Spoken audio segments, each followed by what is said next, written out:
So the biggest challenge to me in making Hotel Transylvania 2 was making sure that Gendy's animation style read clear in every shot, and by doing that what I ended up doing was making sure the environments and the backgrounds were simplified but still interesting to look at, so that when you put the animation on top of it, all the poses and all the craziness read very, very clearly, and there was nothing interfering with it.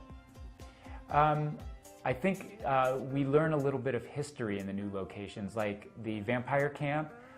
It's my favorite location in the new movie, and we learn a little bit about Drac when he was a boy, because he talks about going there when he was a boy, and looks at it, he remembers it in a way that it's changed now. The world has changed. We all know the world has changed. The way that we treat our children is a little different, and the way we act around our children, everything's safe, and overly safe, I think, and made a little too perfect for them. This is what the world has become, even in the monster world now.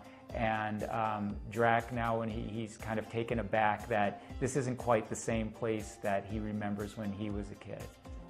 So my job is basically to, as a production designer, is to oversee every visual element in the film, and that means the characters, the environments, all color and lighting.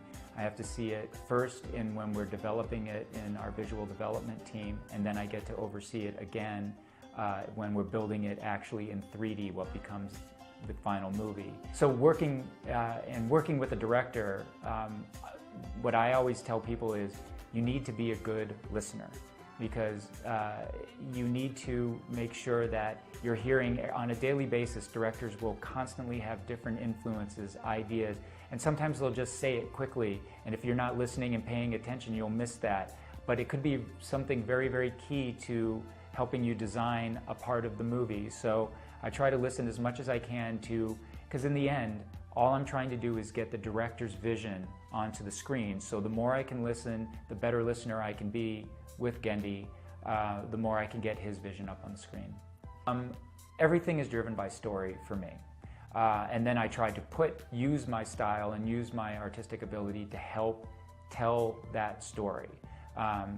I say often to students and young people when I look at their portfolios, and when I look at a piece of artwork that's not telling me a story, I say, if you want to be a visual development artist, the thing you need to do is tell stories with a single image. I need to know exactly what you're trying to say with one piece of artwork. So we're doing a lot of pieces of artwork, and every piece that we do should support some sort of story moment. Be it the shape of a character can help define who that character is. The colors we associate with that character also define who that character is. Or an environment. We need to make sure that they are supporting, and they're not just done because it looks cool. It should be done because the story kind of dictates it. No, I mean, I work very instinctually, but I have a big history of, when I was painting background paintings, I learned a lot about color, so I couldn't sit down and explain why I make the choices I do, I just kind of do.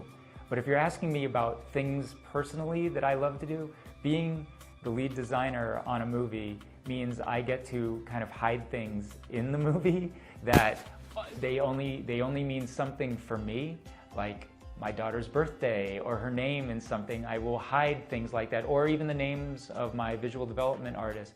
I put little things like that all throughout the movie that I know they're there, and then when I tell the person, they know they're there, but the audience, they're not aware that it's there. But it's kind of fun that forever in history that will always be there.